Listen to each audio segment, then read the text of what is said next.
Bom dia a todos e todas. Vamos dar início aqui, então, Buenos días a todos ao y nosso todas. seminário, Trabalho e Meio Vamos a dar Ambiente, inicio a Caminhos nuestro para seminario. uma Transição Energética Justa. Gostaríamos de agradecer já a presença de todos aqui, presencialmente, né? Temos um grupo aqui bastante representativo, Porto Alegre, e mais os nossos companheiros e companheiras que estão assistindo essa transmissão remotamente, né? Então, muito obrigado a todos. Gostaria de começar também já fazendo o registro de agradecimento aqui, porque normalmente a gente deixa os agradecimentos para o final, quando não tem mais ninguém, né, Barbosa? Então, já vamos agradecer de saída aqui toda a equipe que trabalhou para a realização aí do seminário, né? A equipe aqui do Escritório Regional do Diese no Rio Grande do Sul, o Ricardo Franzói, supervisora, a Daniela, a Rosaura, agradecer aqui a acolhida, né? Eu sou Nelson Caran, sou economista, técnico do Diese, que junto com o Franzói e o Fernando Junqueira vamos estar moderando aqui a atividade do dia de hoje, né? Mas esse aqui é o resultado de um trabalho coletivo do Diese. Então, nominar aqui outras pessoas que ajudaram aqui também na elaboração desse seminário, a Renata Belzunces, a Patrícia Pellatieri, enfim, tem uma equipe, a Márcia Lima, a Carolina, a equipe de tradutores e som e imagem que vão estar trabalhando com hoje aqui no dia de hoje, né? Então, muito obrigado a todos. Esse seminário tem como objetivo traçar aqui algumas ideias em torno da agenda ambiental e do trabalho, né? Todos nós aqui estamos acompanhando aí nos últimos anos a emergência dessa discussão do meio ambiente, do clima, especialmente aqui no Brasil, com tantos retrocessos que a gente tem observado aí nessa discussão ambiental. E esse tema ambiental, ele não pode ser tratado sem colocar também junto com ele a dimensão do trabalho, né? Então, o esforço dessa atividade de hoje é buscar ter aqui um perfil de convidados aí nacionais e internacionais que vão nos ajudar a ver quais são os caminhos que a gente pode encontrar na conexão dessa agenda meio ambiente e trabalho. Então, esse é o nosso esforço. É uma atividade de formação, é um seminário, né? Sobretudo aqui, acho que vai ser uma atividade de escuta, né? Nós vamos ter diferentes atores aqui trazendo diferentes pontos de vista, né? Acho que essa é a riqueza, a gente aprender a escutar, a ouvir e também trazer os nossos argumentos em torno desse tema, né? Essa agenda Trabalho e Meio Ambiente, ela está mediada por uma discussão que se já conceitou aí de transição justa, de transição energética justa, né? Esse é um termo que foi cunhado pelo movimento sindical americano nos anos 80, na discussão de uma transição, de uma transformação de uma usina nuclear nos Estados Unidos. Então, com a perspectiva de fechamento daquela usina, os trabalhadores e sindicalistas americanos disseram: podemos discutir as questões ambientais, mas o trabalho tem que estar no centro dessa estratégia, né? Então, quando a gente fala transição justa, nós estamos dizendo que a urgência, as questões ambientais, elas têm que estar mediadas, preocupadas e colocadas aí no centro também a preocupação com o trabalho, o rebatimento no emprego, nas condições de trabalho, né? Então, nós estamos trazendo esse debate nessa perspectiva. Temos aqui, vocês viram aí pela programação, aqui uma bancada bastante representativa aqui dos sindicatos de mineiros, né? Também eletricitários, enfim, há diversas categorias aqui presentes, porque nós entendemos também que essa transição não é uma transição de uma categoria só, né? Então, há vários setores aí que já vêm passando por transformações produtivas e nós temos que ter um olhar sobre todos eles, né? Mas aqui na região sul, nós já há alguns anos aí temos enfrentado uma discussão em torno do carvão, né? Já o anúncio e a formalização de saída de uma empresa que produz energia que é a base do carvão. Havia a expectativa aqui do fim dos subsídios aí para o fornecimento de energia à base de carvão, há cortes de financiamento público. Então, a temática do carvão entrou nessa agenda justamente por essa emergência também de algumas movimentações, tanto da área empresarial e também da área de governo, né? Há em Santa Catarina já uma lei que trata da transição energética justa, inclusive do carvão.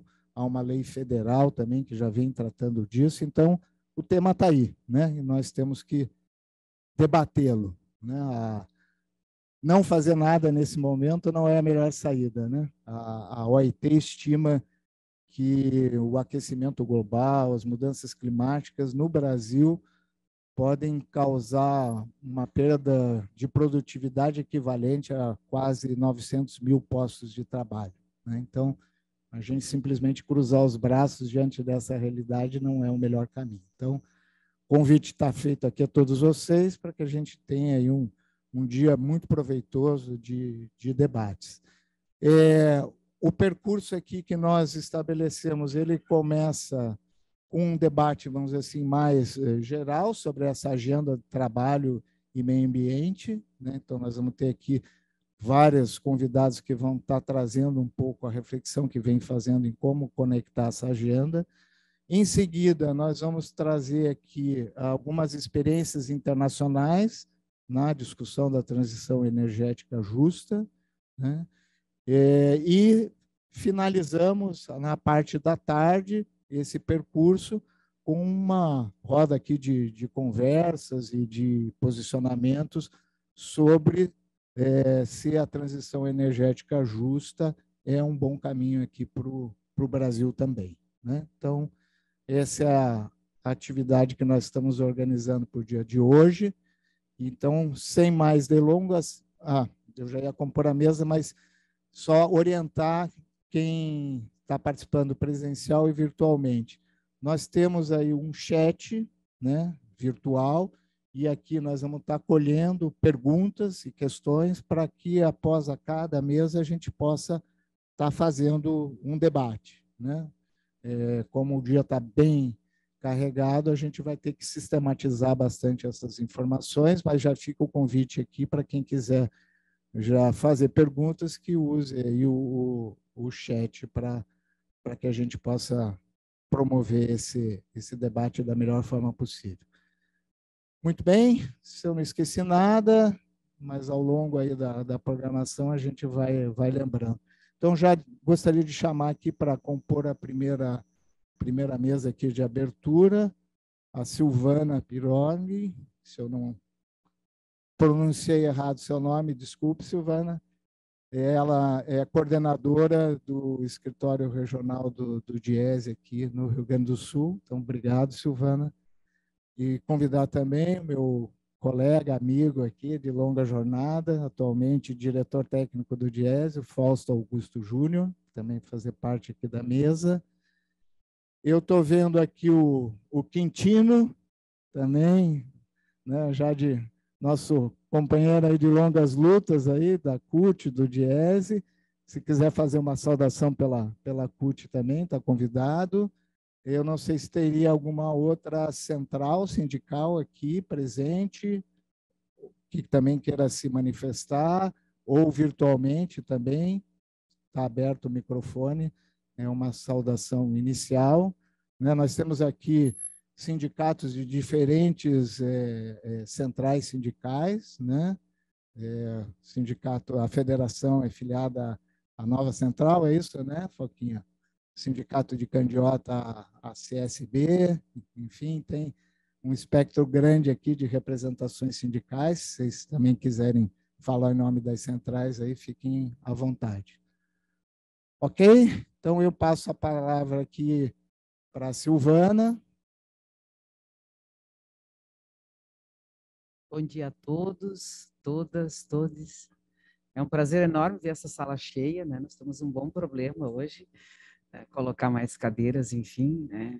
Quero saudar todos que estão aqui, em nome do pessoal do escritório regional aqui do Rio Grande do Sul, do DIESE, dizer que é fundamental a gente trazer esse debate para que a gente possa colocar na mesa as diferentes opiniões e construir um caminho possível.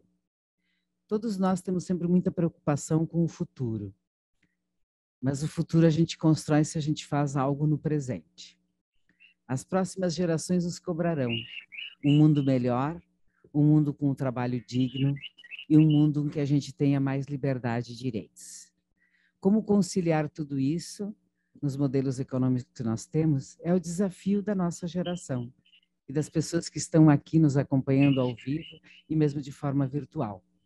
Então, debater e conversar não significa concordar com tudo, mas significa colocar as diferentes visões e, a partir delas, estarmos abertos a refletir e construir um caminho fundamental que construa uma vida melhor, mas que leve como centro desse novo mundo o direito ao trabalho digno e que todos nós possamos usufruir de forma igual daquilo que é importante, que é dado na natureza. E preservá-la também é um desafio de todos.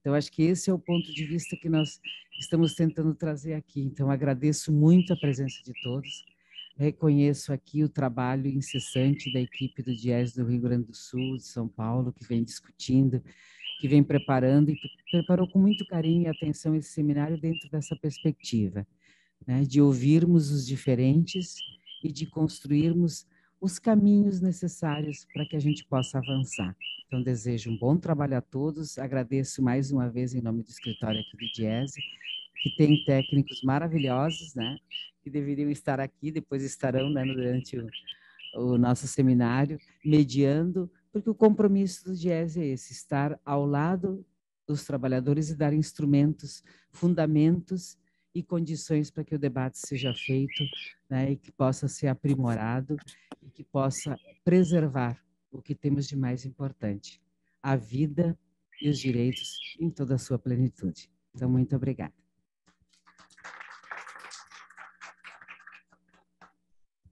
Vou passar a palavra para o Quintino aqui para fazer a saudação em nome da CUT. Se depois alguma outra central quiser fazer, só levantar a mão aí.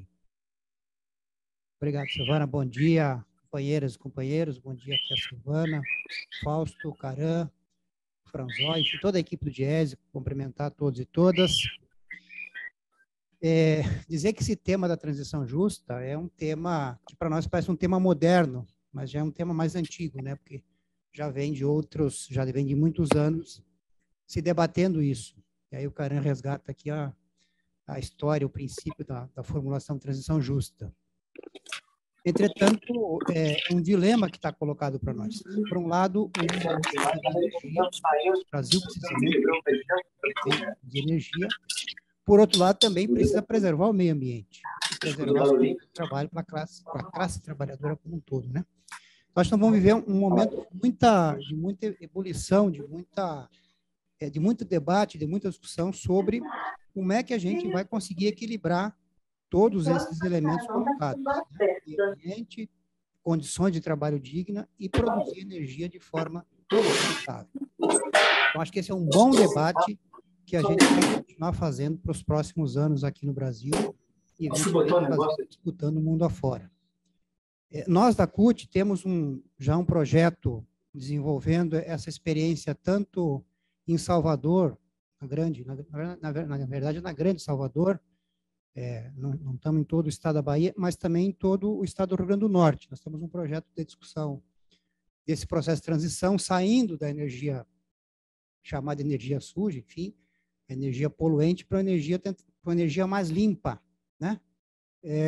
Que é a discussão para a transição eólica e solar, principalmente no Rio Grande do Norte e no estado da Bahia, mais precisamente na região de Salvador. Essa é uma discussão que nós estamos fazendo, estamos acumulando, temos um projeto fazendo pesquisa, fazendo estudos e debatendo sobre qual vai ser e como a gente implementar e garantir as condições de trabalho. Para nós, o fundamental aqui é isso que eu falei, equilibrar o meio ambiente, defender o meio ambiente, mas também garantir que os trabalhadores e as trabalhadoras não sejam penalizados porque está saindo de um modelo para o outro. Acho que esse vai ser o grande debate para nós, né? E que vai nos exigir muita habilidade e muita mobilização e muita construção, acima de tudo, nessa perspectiva. Agora, é um tema que está no mundo todo, né? E o Brasil ainda é um país que ainda produz, se olhar a média mundial, né? Hoje a média mundial, 86% talvez da energia no mundo ainda não é energia renovável, não é energia limpa. Enquanto que o Brasil, em torno de 50%, meio a meio mais ou menos, o Brasil já produz de energia limpa. Então nós estamos numa posição, inclusive, melhor que em todo o mundo. Eu tive agora, em junho, dia 11, 10 de junho, num debate, num congresso nos Estados Unidos da nossa parceira FL-CIL, e o principal debate do congresso, eu inclusive participei de um seminário sobre esse tema para falar um pouco da experiência do Brasil, é a discussão da energia limpa, né, de como fazer esse processo e garantir que, de fato, tenhamos uma energia que seja menos poluente e mais sustentável.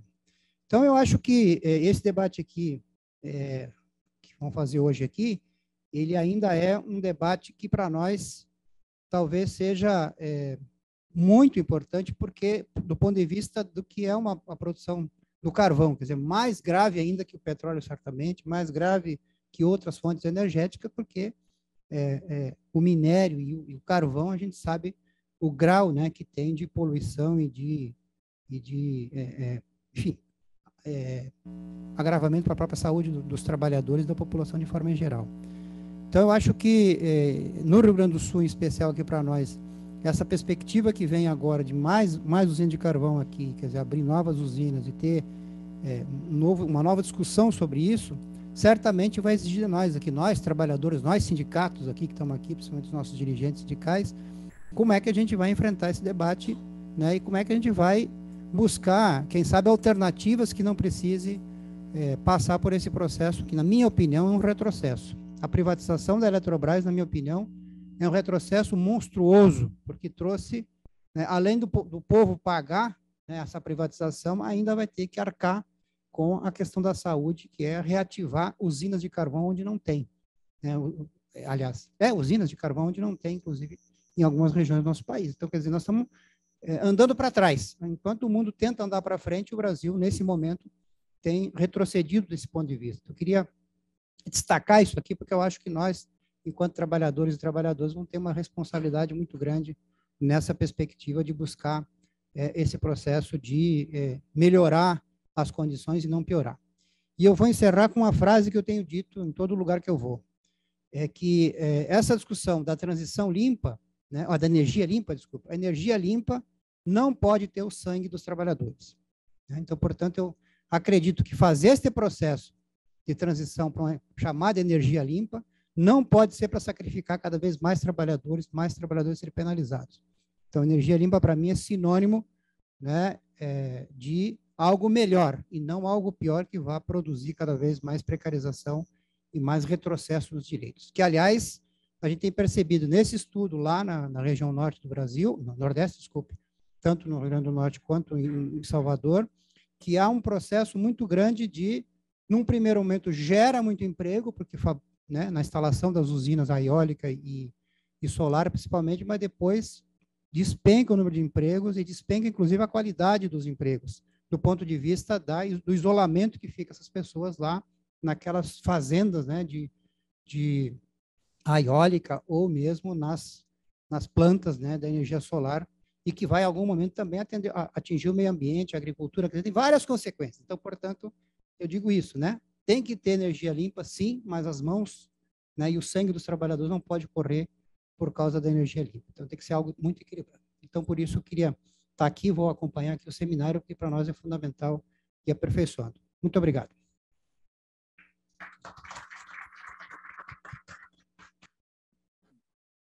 Obrigada, Quintino. Eu não vi ninguém que tenha se inscrito. Posso passar para o Fausto? Isso, então, Fausto, é com você. Bom dia a todos. Bom dia quem está aqui na sala, bom dia o pessoal que está no virtual. O cara pediu para anunciar. Então, o Condutas está aqui, com o Jaci Menezes, né?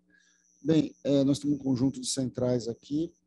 Em primeiro, agradecer a presença de todos, agradecer quem está aí do outro lado aí da câmera, né? Aqui é mais fácil para a gente ver as pessoas, né? Ali a câmera estão vendo a gente não está vendo direito as pessoas.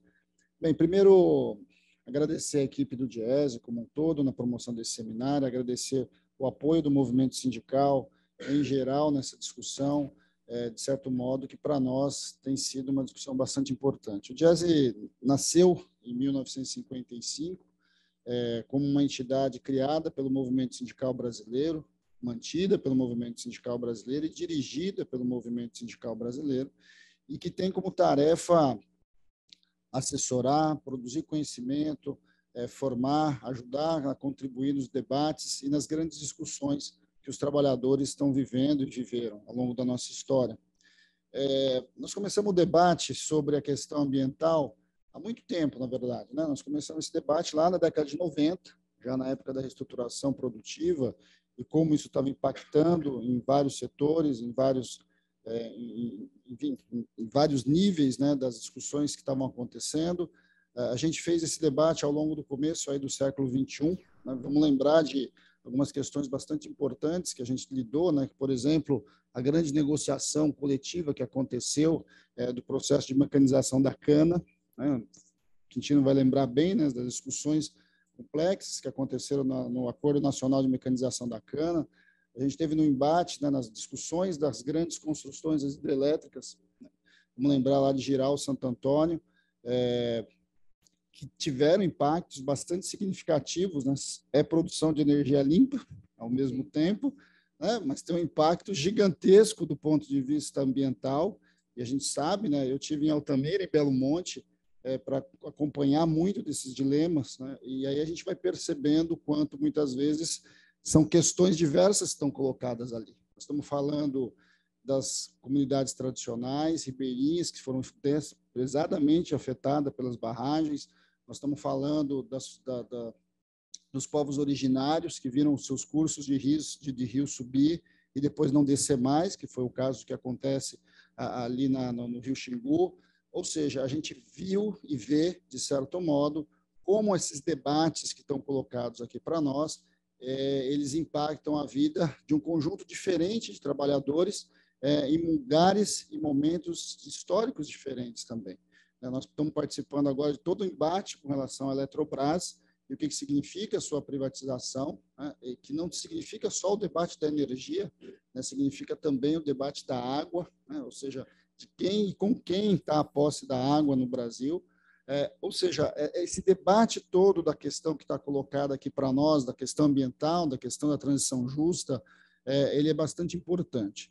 Em 2018, a gente começa um novo capítulo disso, junto com o Instituto Clima e Sociedade, né, com o ICS, e um conjunto de outras parcerias. Né? A gente tem parcerias com a Fundação Friedrich Schember, né, com a FES, a gente tem parceria com as comissões obreiras, a gente tem parceria com a CEPAL, nesses estudos, para conseguir minimamente avaliar, discutir e lidar com essas questões. Para nós é fundamental trazer os grandes problemas, trazer as grandes questões e colocar na mesa de negociação. Nós estamos num momento do Brasil, e não só diria do Brasil, de bastante dificuldade do ponto de vista do diálogo. Nós falamos no Brasil de radicalidades, no Brasil que radicalidade não no sentido marxista do termo, mas no sentido desses embates muito complexos, embates muito... enfim, nós estamos assistindo uma questão efetivamente civilizatória. O Brasil vive hoje um momento, nós estamos aí há 3 meses das eleições, a gente sabe que o atual movimento que a gente tem, o atual programa, o atual processo de desenvolvimento do Brasil hoje é um processo que não nos leva para o futuro, mas, na verdade, nos encaminha para o passado, e nós temos que olhar com muito cuidado sobre isso. As questões ambientais não são questões só colocadas para nós aqui no Brasil, mas é um debate no mundo, e a forma como nós vamos nos inserir nesses debates e que, de alguma forma, a gente precisa discutir. Para nós é extremamente importante que a gente traga os debates à mesa. Eu acho que é isso que, para nós, é a nossa grande tarefa aqui no seminário, e que, de alguma forma, a gente consiga mobilizar os trabalhadores em geral, os trabalhadores que estão afetados pelos diversos movimentos que estão acontecendo, mas também e principalmente que a gente consiga, a partir disso, mobilizar a sociedade na compreensão de toda essa complexidade. A sociedade é atingida cotidianamente sobre isso e, quiçá, e muito pouco ela sequer discute. Quando a gente está discutindo agora, por exemplo, talvez a grande pauta que a gente tenha hoje no Brasil seja o preço dos combustíveis, a gente está assistindo o descaso, né, como esse debate está sendo colocado e está sendo simplificado. As escolhas políticas que foram feitas desde 2016 estão levando o Brasil a estar onde ele está. Né? Para vocês terem uma ideia, né, só como um dado para a gente refletir um pouco, a gente produz um barril de combustível, né, da extração a refino por R$ 114. E ele está sendo vendido nos postos de combustível a aproximadamente R$ 500. É daí, por exemplo, que vem os chamados lucros e dividendos da Petrobras, que são repassados para, basicamente, para os acionistas, num dos maiores processos de transferência de renda dos mais pobres para os mais ricos. Porque o custo da energia, inevitavelmente, ele se desloca para os custos de produção, para os custos de logística e vem parar no aumento que a gente tem assistido da cesta básica, de todos os produtos e que tem puxado a inflação. Então, esse debate da energia, para nós, está no centro dessa discussão, seja na discussão propriamente dita da produção de energia elétrica, né, mas também das diversas fontes aí, de combustíveis, sejam renováveis, sejam combustíveis fósseis. E eu lembrei da discussão da mecanização do corte da cana, porque esse é um exemplo. A gente tem falado muito que a transição para uma energia limpa passa, por exemplo, pelo bioetanol, pelo etanol e etc. Bem, mas quem conhece São Paulo, o interior de São Paulo, sabe que hoje, né, o Gilmar vai falar muito mais do que eu sobre isso, como a cultura da cana está substituindo os espaços da produção de alimentos no Brasil. E qual o impacto da produção da cana do ponto de vista do esgotamento hídrico no nosso país? A gente tem um problema grave na região de São Paulo, Paraná e etc., onde a cana está entrando, vinculado à questão da água. Esse é só para colocar um exemplo, né? E, ao mesmo tempo, a gente vai assistindo como é que isso vai sendo colocado. Para vocês terem uma ideia, em relação à cana, a produção brasileira de açúcar e a definição, se você vira ou não a chavinha, né, para produzir cana, álcool ou açúcar, define o preço internacional do açúcar no mundo.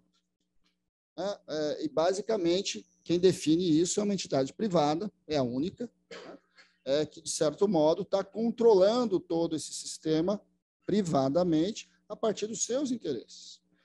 Quando nós fizemos o debate da mecanização da cana, isso estava muito claro para nós. Como aqueles trabalhadores que estavam sendo substituídos pelas máquinas viveriam, para onde iriam, resolveriam os problemas das suas famílias, construiriam outras formas de ocupação, tudo isso estava posto lá. E, de alguma forma, este debate precisa ser colocado na discussão de toda a cadeia da chamada descarbonização, que passa pela questão do carvão, mas passa também pela questão do petróleo. Nós estamos iniciando também mais uma discussão junto à Federação Única dos Petroleiros, mais o ICS e outros parceiros, para a gente fazer esse debate também na cadeia do petróleo. Porque a cadeia do carvão é uma cadeia importante, mas se você olhar para o que significa o peso do petróleo e a disputa geopolítica do petróleo que está colocada, esse é um debate que a discussão ambiental precisa trazer para si. Então, para nós, é bastante importante que este espaço seja um espaço fundamental de diálogo, mas um espaço também de acúmulo de experiência, né, de que a gente possa, a partir dessas nossas discussões que nós estamos fazendo aqui no sul do país, a gente possa ampliar para outras questões colocadas no Brasil. Há muita discussão, há muita verdade e há muita inverdade nesses debates com relação à questão ambiental. Nós precisamos, de certo modo, trazer à tona todas essas questões, colocar os trabalhadores no centro desses debates, porque, de alguma forma, o trabalhador sempre é afetado, seja porque o trabalhador direto, que perde o emprego na transformação de uma base energética para outra, seja no trabalhador que está afetado na cadeia produtiva como um todo, seja de máquinas, de equipamentos, de manutenção, sejam os trabalhadores que são afetados aonde a gente sequer imagina, né? A cada espaço, a cada perda, a cada mudança que acontece por conta da questão do clima, a gente tem um conjunto de trabalhadores que perdem seus empregos, que perdem a sua capacidade produtiva, que perde a possibilidade de sustentar a sua família. Eu acho que a fala do Quintino é fundamental, né, Quintino? A gente precisa construir uma transição, mas que essa transição não seja carregada nos ombros simplesmente dos trabalhadores que vão sendo deixados à margem no processo de transformação. Nós estamos num momento bastante significativo no mundo, e principalmente no Brasil. Nós estamos mudando tecnologicamente a forma como a gente produz muitas das coisas no mundo. O debate da eletrificação está colocado, né? Quem me conhece há mais tempo sabe que eu passei muito tempo lá no ABC. Na verdade, eu sou do ABC, né? Sou morador do ABC, e trabalhei muito tempo junto aos metalúrgicos. O dilema lá não é diferente do dilema cá, né? Como é que você vai transitar do carro a combustão, né, o ciclo Otto, para a eletrificação? Para vocês terem uma ideia, do ponto de vista dos veículos, nós estamos falando numa diminuição de alguma coisa perto de 2.000 componentes entre o carro elétrico e o carro a combustão. Boa parte da cadeia de autopeças que foi produzida no Brasil, que é a base de sustentação da indústria automobilística brasileira, vai desaparecer, né? E quase todos os componentes hoje da Chery, por exemplo, que está fazendo muita propaganda aí na Rede Globo com relação ao processo de eletrificação veicular, é todo importado. Todo importado.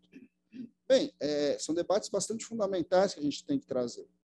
Nós estávamos conversando com o pessoal da UGT, né, na questão do pessoal do comércio de combustível. O que vai acontecer com os postos de combustíveis nos próximos 30 anos, se a gente compreender um processo em que, em 30 anos, metade da frota ou mais da metade da frota vai ser eletrificada. São questões objetivas, né? E são escolhas que precisam ser feitas. Em 2000, a Prefeitura de São Paulo implementou uma inovação relativamente simples, né? Era um bilhete, um cartãozinho. Era o cartão chamado bilhete único, na época da Marta, e que simplesmente podia ter acabado com todos os postos de trabalho dos cobradores, né? Aqui, não sei como é que chama, em São Paulo chamam de cobrador, no Rio de Janeiro são os trocadores, né? Enfim, simplesmente teriam acabado com os cobradores. Por que eu estou chamando a atenção disso? Ali teve uma discussão pesada de como resolver essa questão. Quem acabou com os cobradores foi o Dória. Agora, 2019, 2018, em São Paulo. E mesmo assim não acabou com todos. Nós estamos falando de 20 anos, né, de uma ocupação que, sim, a tecnologia poderia ter substituído, mas o embate à organização dos trabalhadores fez com que essa transição fosse de um outro jeito. E eu acho que esse é um debate que a gente precisa trazer para a questão energética. Nós temos mudanças importantes do ponto de vista tecnológico, elas vão acontecer de uma forma ou de outra, e nós temos que construir as transições para isso. Esse é um exemplo, não é o único, mas eu acho que ele é importante, até inclusive pela sua simplicidade. E importante lembrar, né? A questão, por exemplo, dos frentistas é um outro exemplo. Bem, nos Estados Unidos não existe frentista desde o final da década de 70. Né?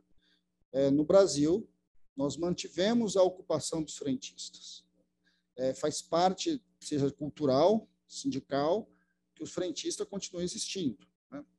Bem, é interessante que os postos de gasolina, em especial quando vocês vão em supermercado, eles já não tem mais nem o caixa, né? O caixa quase que é automático. Mas o sujeito que põe a mão na bomba e bota o combustível dentro do seu carro ainda é uma pessoa. Poderia não ser. Esta foi uma escolha da sociedade.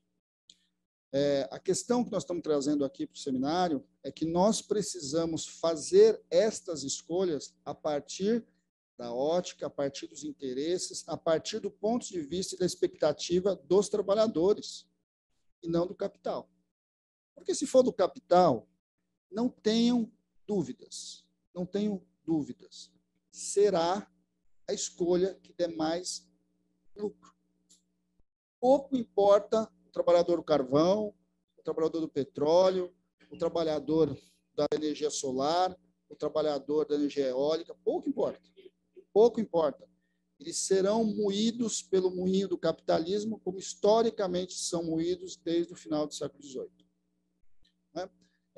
Se a gente não interferir nesse debate, não construir as alternativas, não colocar as nossas pautas de reivindicação, não impor boa parte das mudanças, da forma como a gente acredita que precisa ter, elas serão feitas sob a égide do capital. Para nós, esse seminário tem um papel fundamental nisso.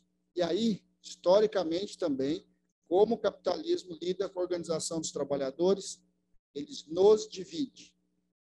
Eles colocam os trabalhadores da eólica contra os trabalhadores do carvão. Eles colocam os trabalhadores do campo contra os trabalhadores da cidade. Isso não é novidade. Historicamente, o capitalismo nos divide para simplesmente implementar aquilo que ele avalia que lhe dá mais retorno. Como nós vamos construir uma outra saída? Né? A frase famosa do Marx, né? O proletário do mundo univos, tem a ver com isso. Se nós não compreendermos que a força e a energia que gera o mundo, que faz o mundo rodar, não é a do carvão, não é a do petróleo, não é a da hidrelétrica, mas é a força de trabalho, é ela que transforma a nossa sociedade, é ela que constrói a nossa história, e é por isso que ela precisa estar unida para enfrentar os dilemas do capital.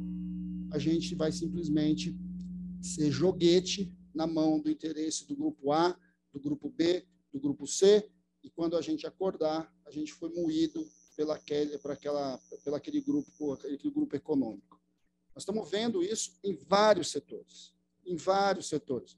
Os trabalhadores são conclamados a apoiar determinado setor, determinada tributação, determinada isso, determinada aquilo, e depois que o capital consegue aquilo que ele quer, seja no Congresso Nacional, na política econômica, no empréstimo, na tributação, o trabalhador é cuspido fora, como historicamente foi, substituído por uma máquina e que simplesmente vai dar mais lucro, vai dar mais lucro de fora do que dentro. Isso, para nós, é o nosso grande dilema. Por isso que o nosso papel aqui, de alguma forma, é colocar o problema, construir as pontes de unidade, que, de alguma forma, a gente possa se contrapor o que vai acontecer e o que já está acontecendo. É melhor que nós façamos escolhas do que façam as escolhas por nós. Eu agradeço bastante a possibilidade da gente estar aqui conversando, parabenizo a todos, né, que estão na organização, e que a gente tenha um bom debate, um bom seminário, uma boa discussão, e que esse seja só uma etapa de uma longa construção que a gente precisa fazer nos próximos anos. Obrigado, gente.